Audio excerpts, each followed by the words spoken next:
안녕하십니까. 행복한 안식일입니다. 11월의 첫 안식일에 방송을 통하여 예배 함께 하시는 여러분 모두를 예수님의 이름으로 환영합니다. 지난 한 주간도 건강하시고 평안하셨습니까? 지난 11월 3일 화요일에는 미국 대통령 선거가 있었습니다. 아마 많은 분들이 개표 결과를 보느라 지난 한 주 많이 피곤하셨을 텐데요. 일부 여론조사에 의하면 이번 개표 방송이 슈퍼볼 시청대를 능가했다라고 하니 얼마나 많은 전 미국인들과 또 전 세계인들의 관심과 주목을 받았던 선거였는지 알 수 있겠죠.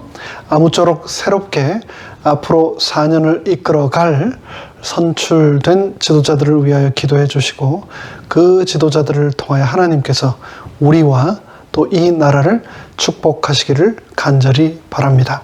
오늘은 사도행전 7장을 본문으로 죽을 때 보면 다 안다 라는 제목으로 이 시간 성령님의 임재하심을 초대하겠습니다. 다 함께 머리 숙여 기도하겠습니다. 하늘에 계신 저희들의 아버지 하나님, 오늘 또 간절한 마음, 갈급하는 마음으로 하나님께서 우리에게 주신 말씀 사도행전 7장을 펼치겠습니다. 이 말씀을 통하여서 성령님 우리에게 친히 말씀하여 주시고 우리가 지금 이 순간 살아가는 이유, 어떻게 살아가야 하는지, 무엇을 위하여 살아야 하는지에 대하여 다시 한번 강하게 말씀하여 주시고 말씀하신 대로 우리가 모두 살아갈 수 있도록 축복하여 주시옵소서. 모든 말씀 예수님의 이름으로 간절히 기원하옵나이다. 아멘. 오늘의 본문의 말씀 사도행전 7장, 본문이 너무 길기 때문에 다 읽지 않고요.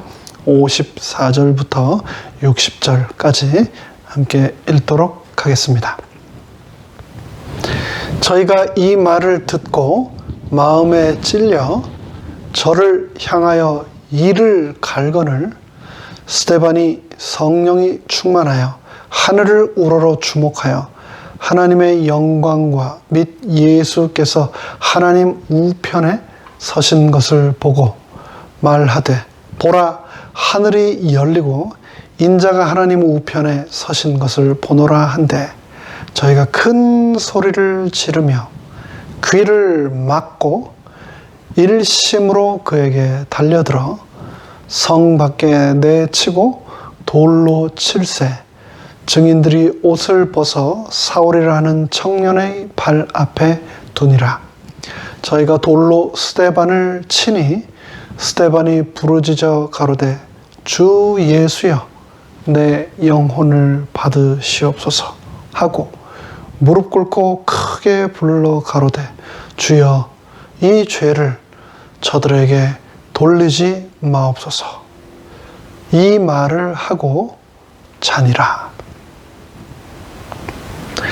대통령 선거 하루 전인 지난 11월 2일에 아는 분의 장례가 있어서 로즈힐에 다녀왔습니다. 코로나로 또 대통령 선거로 세상은 정신이 없는데 로즈힐에 가보니 또 돌아가신 분들이 얼마나 많은지 그 넓은 묘지가 장례 인파로 북적였습니다. 매번 장례식을 참석할 때마다 느끼는 것이지만 사람은 살아있을 때보다 죽었을 때 그 사람이 어떤 사람인지에 대하여 더 큰 목소리를 낸다는 것을 다시 한번 생각하게 되었습니다. 7년이라는 긴 시간 동안 투병하시다가 잠드신 고인뿐 아니라 옆에서 간호하느라 그보다 훨씬 긴 세월을 보내신 남편께서도 그 죽음은 말로 다 표현할 수 없는 의미가 있었을 것입니다. 그리고 아직 결혼하지 않은 어린 두 딸을 남긴 채 고인은 한 줌의 재가 되어 작은 그릇에 담겨진 채 한국에서 이곳 미국까지 돌아왔습니다. 그런 아내이자 어머니를 땅속으로 내려보내는 마지막 장면에서 만감이 교차해하던 유족들의 모습이 지금도 눈에 선합니다. 우리는 살아있을 때 책으로 또 언론의 보도로 그리고 자신의 입으로 나는 어떤 사람이며 어떻게 살아왔으며 또 앞으로 어떻게 살 것이라고 알리기 위해서 엄청나게 많은 시간과 돈과 에너지를 투자하고 소비합니다. 이번 선거에서 트럼프와 바이든 두 후보 및 정당 대표들이 지출한 선거 비용이 140억 달러, 14 billion dollars라고 하는데요. 그 금액이 저는 도무지 와닿지 않아서 집 한 채를 한 50만 불 정도로 환산했을 경우 몇 채 정도나 될까라고 제가 환산을 해보니까 계산을 해보니까 무려 2만 8천 채의 주택값에 해당되는 금액이라는 것을 알게 되었습니다. 잠깐 한 철의 선거 홍보 비용으로 집 2만 8천 채가 날아간 겁니다. 미국의 민간 비영리 단체인 책임정치센터 CRP라고 하는 단체에 의하면 이 금액은 4년 전 선거 금액 65억 달러의 2배가 넘는 최고의 액수라고 하는데요.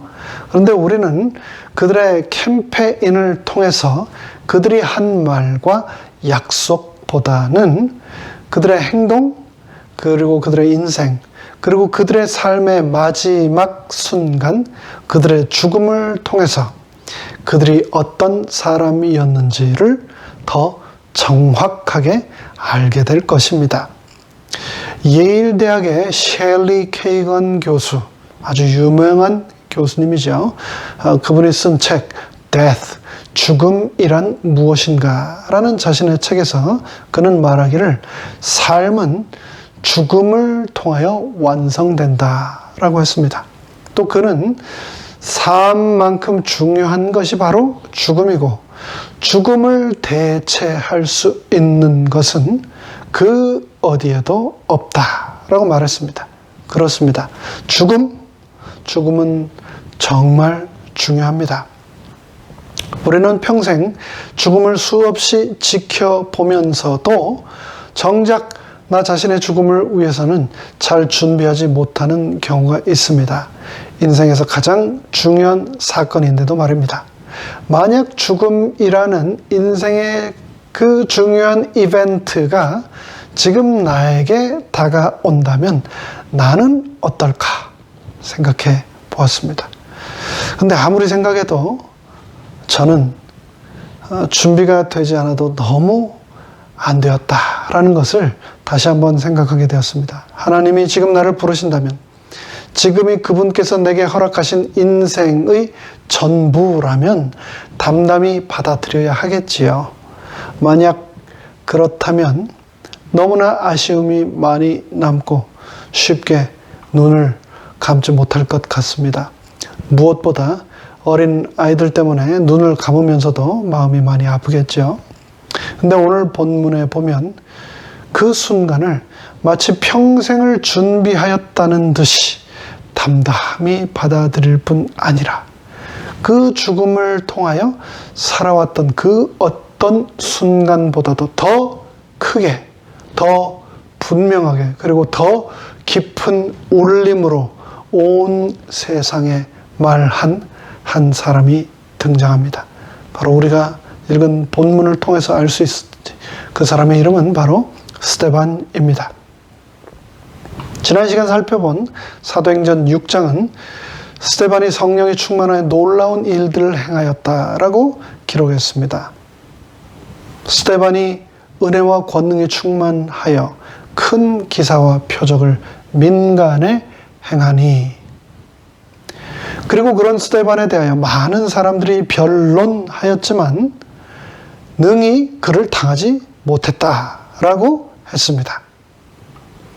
스데반이 지혜와 성령으로 말함을 저희가 능히 당치 못하여, 그들은 스데반의 가르침과 증거가 모세가 그들에게 전해준 규례를 파괴하며 신성을 모독했다며 거짓 증인들을 세워 공회로 체포하여 드립니다. 이에 대하여 사도행적 10장은 다음과 같이 기록합니다. 제사장들과 관원들은 스데반의 설교에 함께한 능력을 보고 격렬한 증오심으로 가득 찼다.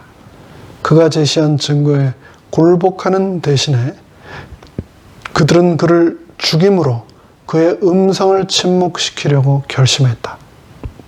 여러 번 그들은 로마 당국자들에게 뇌물을 주어 유대인들이 법을 마음대로 집행하여 저희 민족의 관습에 따라 죄수들을 신문하고 정죄하고 처벌한 소송을 눈감아 주도록 하였다. 스데반의 원수들은 아무 위협 없이 그와 같은 행동을 다시 할 수 있으리라고 확신했다. 그들은 그 결과를 감수하기로 작정하고 스데반을 체포해서 사내들인 앞으로 데려다가 신문했다.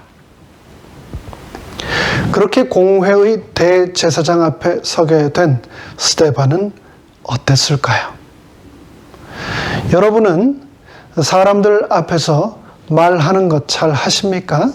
그리고 좋아하십니까? 제가 보니까 어떤 분은 몇 사람 안 될지라도 앞에만 서면 머리가 하얘지고 많이 떠는 그런 분들이 계신 것을 제가 봤습니다. 근데 또 반대로 어떤 사람은 자기 앞에 사람이 많으면 많을수록 더 흥분되고 더 열광적이 되고 도리어 하나도 떨지 않고 더 흥에 겨워서 자기가 하고 싶은 말들을 잘 전하는 그런 분들도 계셨습니다. 체질적으로 사람이 이렇게 원래부터 다른가 봅니다. 근데 저는 개인적으로 생각할 때 금방 말씀드린 두 경우 중에 전자에 속하는 것 같습니다. 저는 그리 사람들 앞에 서는 것을 좋아하지도 않고 즐기지도 않습니다. 그래서 목회를 처음 시작할 때 가장 힘든 것 중에 하나가 단에서 설교하는 것이었습니다. 나름대로 기도하며 열심히 준비해도 단에 서면은 준비한 것을 반의 반도 전달하지 못하고 내려오는 경우가 부지기수였고 지금도 여전히 전달하는 면에서 제 스스로 제가 너무나 많이 부족하다는 것을 잘 알고 있습니다. 지난 몇십 년 동안의 목사로 특별히 설교자로 제가 살아오면서 여러 경험을 했는데 그 중에서 설교하기가 가장 힘든 경우, 그 경우를 하나 꼽으라고 하면 심사를 위해 감독관들 앞에서 하는 설교들이 정말 힘들었습니다. 전도사 채용시험 제가 2번 봤었고요. 또 인준 목사가 될 때, 그리고 또 안수 목사 시험을 볼 때, 이럴 때마다 심사를 위한 감독관님들을 앞에 모셔놓고 설교를 했었습니다. 하나님의 말씀인 이 설교 메시지를 예배로 드리는 것이 아니라 누군가에게 보여지고 또 채점되기 위해 한다는 것, 그 포맷 자체가 굉장히 부자연스럽고 부담스러울 수밖에 없죠. 10분 안에 설교를 마치라고 하면서 앞에서 체크리스트를 든 그 감독관들이 일렬로 앉아 있습니다. 그리고 대부분은 처음 시작할 때부터 마칠 때까지 설교를 하는 제 눈을 마주치기는커녕 계속해서 뭔가를 기록하면서 평가만 하는데 말 그대로 등에서 식은땀은 쉬지 않고 또 그 불편한 그 힘든 경험은 언제나 끝나나라고 그 시간이 너무나 아득하게 느껴집니다. 근데 그렇게 막상 설교를 시작해서 조금 하다 보면 그만 됐다라고 하면서 시간 됐으니 나가보라고 하는데요. 정말 말 그대로 온몸에 힘이 쭉 빠지는 그런 경험입니다. 근데 그런 때뿐만 아니라 요즘도 가끔은 제가 머리가 하얘지고 당황하게 되는 경우가 지금도 있습니다. 바로 말씀을 시작하려고 단에 섰는데, 그래서 말씀을 한참 전하고 있는데 설교를 하다가 앉아 계신 성도님들을 이렇게 쳐다보다가 주무시는 성도님이 제 눈안에 들어오는 경우, 그런 경우 제가 머리가 하얘지는 그런 경험들을 지금도 합니다. 때로는 그분들께서 그냥 주무시는 것이 아니라 입을 벌리고 주무시는 경우도 있고, 때로는 소리를 내가면서 주무시는데, 그러면 저도 모르게 얼마나 당황하는지 모릅니다. 내 설교가 너무 지루한 것 아닌가? 지금 너무 조리가 없이 내가 이 말씀을 전하고 있는 건 아닌가? 이 메시지가 너무 어려운 건 아닌가 하면서 당황을 하게 되더라고요. 근데 오늘 본문에 등장하는 스데반은 그런 저의 경험과는 비교도 할 수 없는, 말도 못하게 곤란하고 어려운 그런 상황에 처해 있습니다. 먼저 스데반은 그 시간 설교를 위해 초청받지 않았습니다. 그는 반대로 체포되어 공회 앞에 신문을 받기 위해 지금 끌려온 상황입니다. 스데반의 앞에는 그에게서 나오는 하나님의 말씀을 듣기 위해 기다리고 있는 청중들이 있는 것이 아니라, 그의 말을 통해서 그의 유죄를 증명할 거리를 찾고, 그래서 그를 죽이려는 사람들이 살기등등하게 자리를 잡고 있었습니다. 스데반은 7장 2절에서 53절에 이르는 이 광대한, 이 어마어마한 성경 전체를 아우르는 이 설교 메시지들을 공회 앞에서 그들이 죽인 예수를 그리스도라고 증거하는 것입니다. 말 그대로 스데반은 성령의 충만함을 받아 아브라함으로부터 시작하여 예수 그리스도의 십자가 희생까지 성경 전반을 거침없이 그리고 명쾌하게 풀어나가며 그들의 마음에 찔림을 준 겁니다. 이 장면을 사도행전은 다음과 같이 기록하고 있습니다. 스데반은 그가 고소당한 진리에 관하여 질문을 받았을 때 맑고 감격에 떨리는 음성으로 자신의 변호를 시작하였고, 그 음성은 온 공회당에 울려 퍼졌다. 회중의 넋을 잃게 하는 말로 스데반은 하나님의 택한 백성의 역사를 낱낱이 설명하기 시작하였다. 그는 유대인의 제도에 관하여 자세히 알고 있음을 보여주었고, 이제 거기에 대한 영적인 해석을 그리스도를 통하여 나타내었다. 예수 그리스도에게 사형 언도를 내렸던 공회 앞에서 스데반은 다시 한번 복음을 주저함 없이 전한 것입니다. 그러나 그 복음을 전해 들은 무리는 회개하기는커녕 도리어 이를 갈았습니다. 저희가 이 말을 듣고 마음에 찔려 저를 향하여 이를 갈거늘. 그럼에도 불구하고 스데반의 시선은 성난 공의 회원들로 인하여 두려움에 떤 것이 아니라 도리어 하늘을 우러러 주목하여 예수 그리스도를 바라보았습니다. 스데반이 성령이 충만하여 하늘을 우러러 주목하여 하나님의 영광과 및 예수께서 하나님 우편에 서신 것을 보고 말하되, 보라, 하늘이 열리고 인자가 하나님 우편에 서신 것을 보노라 한대. 여러분은 하루에 하늘을 몇 번이나 바라보십니까? 자주 보십니까? 제가 이곳 캘리포니아로 이사 오기 전에 살았던 미시간이나 켄터키는 1년 중 비나 눈이 오는 날이 참 많았습니다. 그리고 혹 비나 눈이 오지 않더라도 흐린 날이 정말 많았습니다. 그래서 타주에 비해서 흡연율과 우울증의 비율이 높았고, 그로 인한 사망률도 높았습니다. 그런데 이곳 캘리포니아에 와보니까 하늘은 높고 파란 것이 너무나 아름다웠습니다. 게다가 1년 중 대부분이 그런 날이라는 것이 너무나 신기했습니다. 그래서 처음에는요, 낮에 밖에 의자를 펴놓고 몇 시간씩 하늘만 보고 있던 적도 있었습니다. 그러면서 입이 다물어지지 않아서 연신 혼잣말 중얼거리기를, 와, 어떻게 하늘이 저렇게 파랄 수가 있냐? 어떻게 저렇게 예쁠 수가 있느냐? 라고 제 스스로 혼잣말을 했던 그런 기억이 납니다.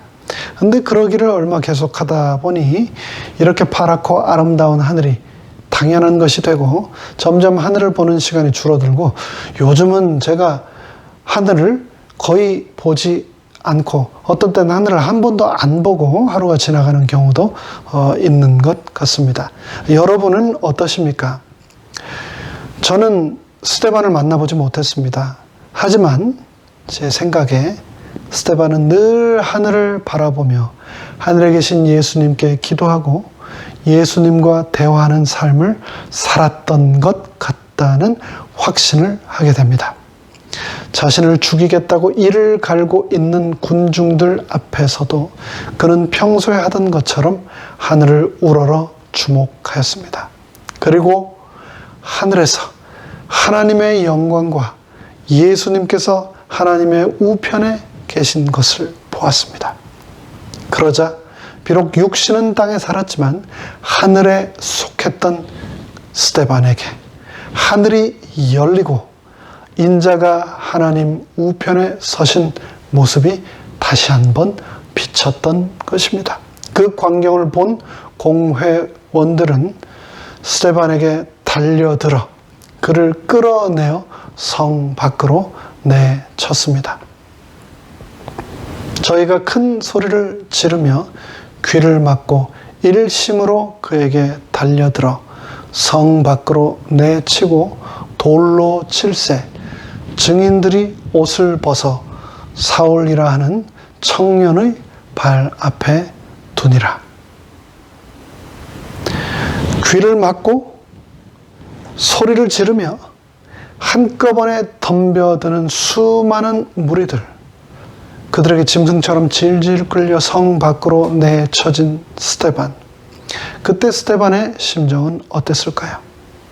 하나님, 예수를 그리스도라고 증거하는 저에게 저들이 이래도 되는 겁니까? 당장 벼락을 내려 그들을 심판하여 주시옵소서.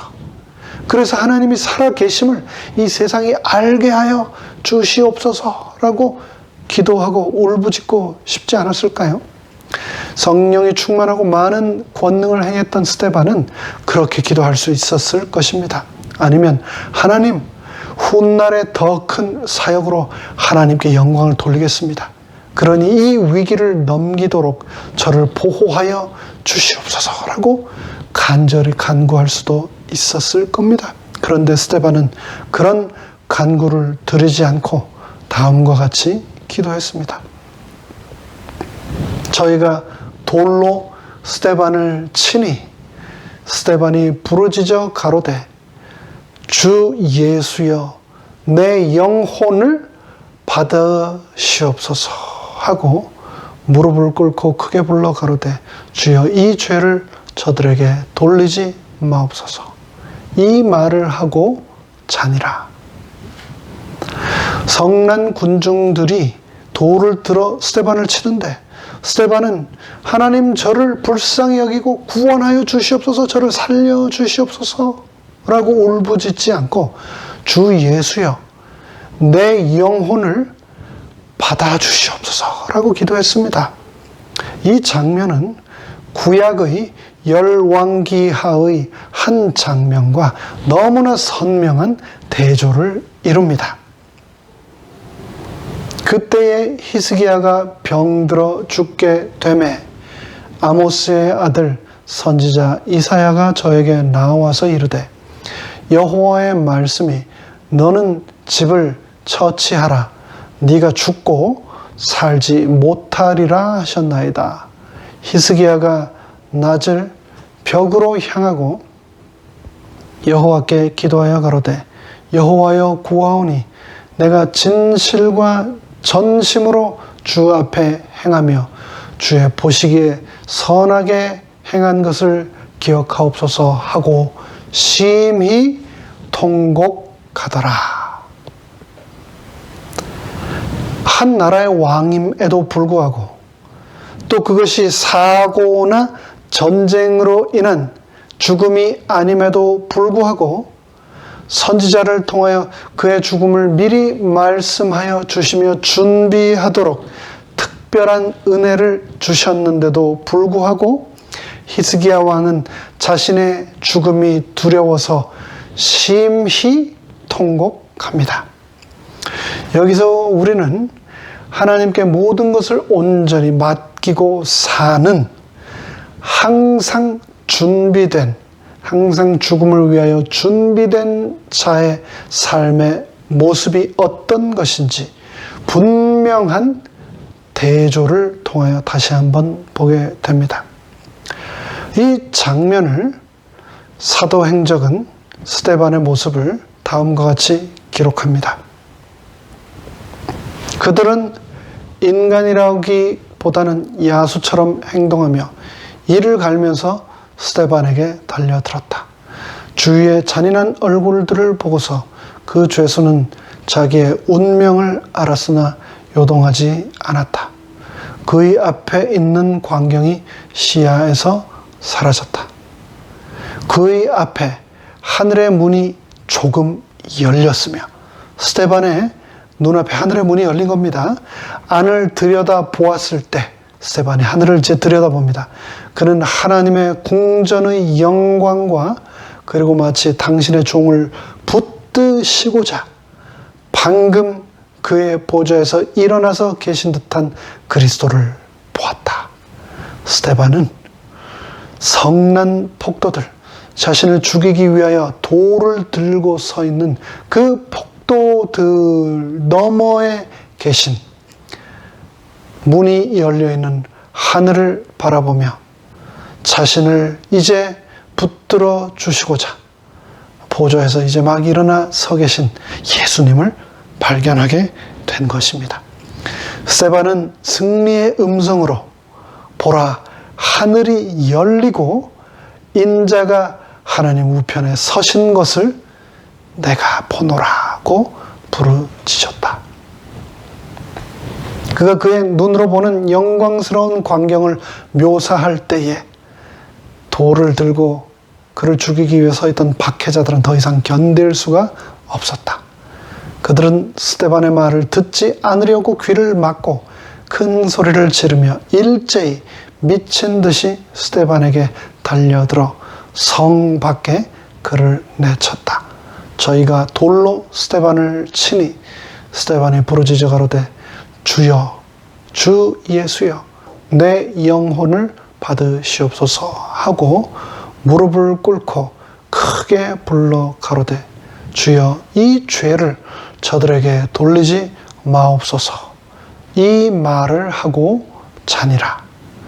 바로 얼마 전 십자가에서 돌아가셨던 예수님의 모습이 스데반의 얼굴이라고 하는 거울을 통하여 그곳에 다시 한번 그대로 반사된 것입니다. 아무런 합법적인 선고가 스데반에게 내리지 않았으나 로마 당국자들은 많은 뇌물을 받고 이 사건을 조사하지 않았다. 분명히 사람을 죽이기 위한 사형을 위해서는 로마의 법적인 절차가 필요했지만 그것을 무시한 이런 잔인한 살인을 로마는 눈감아 주었다라고 사도행적이 기록하고 있습니다. 스데반은 자신에게 주어진 운명을 그대로 받아들였습니다. 그 위기의 순간 자신의 안전을 위하여 기도하지 않고 이 세상 위기로부터의 모면을 구하지 않고 대신 예수님께서 자신의 영혼을 받아 주시기를 간구했습니다. 그러면서 자신에게 돌을 던지는 자들의 죄를 그들에게 돌리지 말고 용서해 주시기를 구하며 그는 죽어갔습니다. 그의 죽음을 목격한 사람들은 그 모습을 통하여 잊지 못하는 깊은 인상을 받았습니다. 스데반의 순교를 목도한 모든 사람들은 깊은 감명을 받았다. 그의 얼굴에 나타났던 하나님의 인에 대한 기억, 그것을 들었던 그 영혼들을 감명시켰던 그의 말 등은 보는 이들의 마음속에 간직되어 그가 선포했던 그 진리를 증거하였다. 그의 죽음은 교회에게 견디기 어려운 시련이었으나 그것은 그의 기억에서 순교자의 신앙과 지조, 그리고 그 용모에 머물러 있었던 영광을 지울 수 없었던 사울의 양심을 일깨우는 결과를 가져왔다. 스데반의 죽음 이후 사울은 그때의 공로가 참작되어 산헤드린 공회원에 선출되었다. 한동안 사울은 하나님의 아들에 대한 반역을 수행하는 사탄의 수중에 든 유력한 도구였다.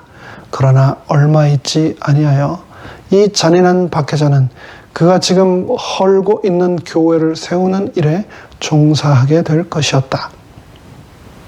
사단보다 더 능력이 크신 분께서 사울을 택하셔서 순교자 스데반을 대신하여 당신의 이름을 위하여 전파하고 고통을 당하게 하시고 당신의 피를 통한 구원의 기별을 멀리 그리고 널리 전하도록 하실 것이었다. 스데반은 그렇게 죽었습니다. 그의 죽음은 어찌 보면 너무나 허무한 죽음이었습니다. 자신의 동족 유대인들을 전도하다가 설교를 채 마치기도 전에 돌에 맞아 너무나도 갑작스럽게 죽어버린 겁니다. 그리고 스데반의 죽음 이후에 예루살렘에는 큰 박해가 본격적으로 일어나서 수많은 사람들이 체포되고 옥에 갇히게 되었습니다. 8장입니다. 사울이 그의 죽임 당함을 마땅히 여기더라. 그날에 예루살렘에 있는 교회에 큰 핍박이 나서 사도 외에는 다 유대와 사마리아 모든 땅으로 흩어지니라. 사울이 교회를 진멸할새 각 집에 들어가 남녀를 끌어다가 옥에 넘기니라. 하지만 스데반의 죽음은 결코 헛된 죽음이 아니었습니다. 스데반의 죽음으로 시작된 큰 핍박으로 인해 그리스도인들이 예루살렘을 떠나 유대와 사마리아와 땅끝까지 흩어졌고, 그렇게 흩어진 그리스도인들에 의해 복음의 세계화가 이루어졌습니다. 예수 그리스도의 지상 명령이 스데반의 순교라고 하는 죽음을 통하여 실현된 것입니다. 그러므로 너희는 가서 모든 족속으로 제자를 삼아 아버지와 아들과 성령의 이름으로 침례를 주고 내가 너희에게 분부한 모든 것을 가르쳐 지키게 하라. 볼지어다 내가 세상 끝날까지 너희와 항상 함께 있으리라 하시니라. 오직 성령이 너희에게 임하시면 너희가 권능을 받고 예루살렘과 온 유대와 사마리아와 땅끝까지 이르러 내 증인이 되리라 하시니라. 스데반의 죽음은 교회 역사 가운데서 핍박받고 죽임을 당한 수많은 그리스도인들에게 큰 위로와 용기를 주었습니다. 스데반은 복음을 위하여 살고자 하는 많은 성도들에게 큰 영감을 불러일으켜 주었고 그들에게 교훈과 모범을 주었습니다. 수많은 순교자들이 죽어가면서 스데반의 죽음을 떠올렸을 것입니다. 핍박 아래서 그리고 죽음 앞에서 성도들은 스데반이 성령이 충만하여 하늘을 우러러 주목하여 하나님의 영광과 및 예수께서 하나님 우편에 서신 것을 보았던 것을 생각하며 그들도 눈을 들어 그리스도께서 하나님 우편에 서신 것을 바라보았을 것입니다. 스데반은 자신의 죽음을 통하여 살아서 그가 이루었던 그 어떤 업적보다도 훨씬 더 크고 많은 일을 이루어냈습니다. 우리도 신자의 삶을 살면서 끝까지 우리의 사명을 다하다가 하나님의 영광과 하나님 우편에 서 계신 예수님을 바라보며 신자다운 아름다운 죽음을 맞이할 수 있게 해달라고 늘 기도해야 하겠습니다. 다니엘서 9장은 민족의 해방을 위하여 다니엘이 금식 기도를 한 내용이 기록된 장입니다. 내가 금식하며 베옷을 입고 죄를 무릅쓰고 주 하나님께 기도하며 간구하기를 결심하고, 그때 하나님께서는 천사를 보내셔서 예레미야의 서책을 통해 주신 예언에 대한 깨달음을 다니엘에게 주십니다. 내 백성과 내 거룩한 성을 위하여 70일에로 기한을 정하였나니 허물이 마치며 죄가 끝나며 죄악이 영속되며 영원한 의가 드러나며 이상과 예언이 응하며 또 지극히 거룩한 자가 기름 부음을 받으리라. 그가 장차 많은 사람으로 더불어 한 일해 동안의 언약을 굳게 정하겠고, 그가 그 일해의 절반에 제사와 예물을 금지할 것이며 또 잔포하여 미운 물건의 날개를 의지하여 설 것이며 또 이미 정한 종말까지 진노가 황폐케 하는 자에게 쏟아지리라 하였느니라. 70일에는 우리가 잘 아는 것처럼 457년 BC에 시작됐습니다. 그리고 그 마지막 일회에 메시아가 끊겨져 없어질 것이었습니다. 그렇게 되면서 지상의 제사장 제도는 끝나게 되었습니다. 이 70번째 일에는 AD 27년 그리스도께서 침례를 받으시고 공중봉사에 들어가심으로 시작되었습니다. 그 기간은 AD 31년 봄, 그 일의 절반에 십자가에 죽으신 예수께서 십자가에서 돌아가신 사건을 지나 바로 오늘의 이 순간, 바로 사도행전 이 본문의 장면인 AD 34년 가을까지 걸쳐졌습니다. 그렇다면 AD 34년 어떤 일이 일어났습니까? 우리가 확인한 것처럼 그리스도의 십자가 사건 이후 약 3년 반 동안 예루살렘에 있는 당국자들은 사도들이 예수를 그리스도라고 가르치는 것을 허용하였으나 스데반을 돌로 쳐 죽이는 결정적인 사건으로 그들은 언약의 백성이라는 자격을 상실하게 됩니다. 스데반의 죽음이 70일에 대한 예언과 2300주야에 대한 예언의 중대한 전환점이 된 것입니다. 스데반의 사역과 봉사는 복음이 이방인들에게 제시되기 전 예언된 마지막 일해 동안 택한 백성들에 대한 하나님의 호소를 극적으로 상징하고 있습니다. 그러나 유대인들이 스데반을 죽임으로 복음을 최종적으로 거절하고 그로 인해 복음은 전 세계로 향하여 퍼져나가게 되었고 그리스도의 인류 구원을 향한 구속의 사역이 본격적으로 펼쳐지게 된 것입니다. 이런 배경에서 볼 때 스데반의 사역과 그의 순교는 초기 교회 역사의 결정적인 가장 중요한 시기에 극적이고 중요한 역할을 수행했음을 알 수 있습니다. 이제 말씀을 마무리하겠습니다. 저는 오늘 사도행전 7장과 사도행적 10장을 본문으로 죽을 때 보면 다 안다라는 제목으로 스데반의 생의 마지막 순간을 함께 묵상하였습니다. 돌에 맞아 죽어가면서도 하늘을 향한 시선을 포기하지 않았던 스데반. 하늘 보좌에서 일어나 스데반을 맞으려 두 팔 벌리고 계셨던 예수님을 바라보며 그는 자신을 고소하고 돌로 쳐서 죽이는 자들의 죄를 용서해 달라고 아버지께 구하였습니다. 그의 생의 마지막 모습을 통하여 우리는 위의 것을 사모하며 사는 자의 삶이 어떤 것인지를, 어떤 삶인지를 다시 한번 보게 되었습니다. 그러므로 너희가 그리스도와 함께 다시 살리심을 받았으면 위의 것을 찾으라. 거기는 그리스도께서 하나님 우편에 앉아 계시느니라. 위의 것을 생각하고 땅의 것을 생각지 말라. 이는 너희가 죽었고 너희 생명이 그리스도와 함께 하나님 안에 감추었음이니라. 우리 생명이신 그리스도께서 나타나실 그때에 너희도 그와 함께 영광 중에 나타나리라. 그 사람이 어떤 사람인지는, 그 사람이 어떤 생을 살았는지는 죽을 때 보면 다 압니다. 여러분은 어떻게 죽기를 원하십니까?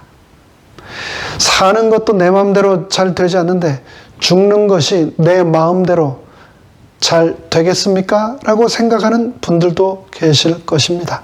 하지만 그렇기 때문에 사는 것보다도 더 열심히 그 마지막 순간을 위하여 준비하며 살아야 하지 않을까요? 죽음으로 우리의 삶은 맞춰지게 됩니다. 그 죽음으로 우리의 삶은 또한 완성됩니다. 우리의 믿음과 충성은 열매를 맺게 됩니다. 스데반의 사역은 그의 죽음으로 사울이라고 하는 한 청년을 바울로 다시 태어나게 만들었고, 그리스도의 복음이 예루살렘을 떠나 온 세상에 전파되게 만들었습니다. 그 씨앗을 통하여 오늘날의 교회의 토대를 예수님께서는 세우셨습니다. 스데반의 삶뿐만 아니라 우리의 삶을 통하여서도 하나님께서 그분의 나라를 세우게 되기를 간절히 바라며 말씀을 마치겠습니다. 함께 머리 숙여 기도하겠습니다. 하늘에 계신 저희들의 아버지 하나님, 하늘의 미랄로 떨어져 땅에 썩어져 버렸던 스데반, 그것이 끝인 줄 알았지만 하나님께서는 그 귀한 보혈을 사용하셔서, 그 하늘의 미랄을 사용하셔서 이 땅에 있는 모든 인류에게 그리스도를 전파하셨습니다. 우리는 언젠가 이 땅에서 죽게 됩니다. 우리가 살아서 주의 재림을 영접하기를 간절히 사모하고 그렇게 될 것을 저희가 소망합니다만, 혹 우리가 살아서 주를 영접하지 못하게 된다면 맞이하게 될 죽음, 그 죽음을 우리는 얼마나 준비하며 살아왔는가. 그 죽음을 준비하며 나의 죽음이 예수 그리스도에게 영광이 되고 영원한 천국과 저 하늘 나라를 만들어가는데 하나님께 영광이 되도록 나의 삶을 주장하시고 함께하여 주시옵소서. 모든 말씀 예수님의 이름으로 간절히 축원하옵나이다. 아멘.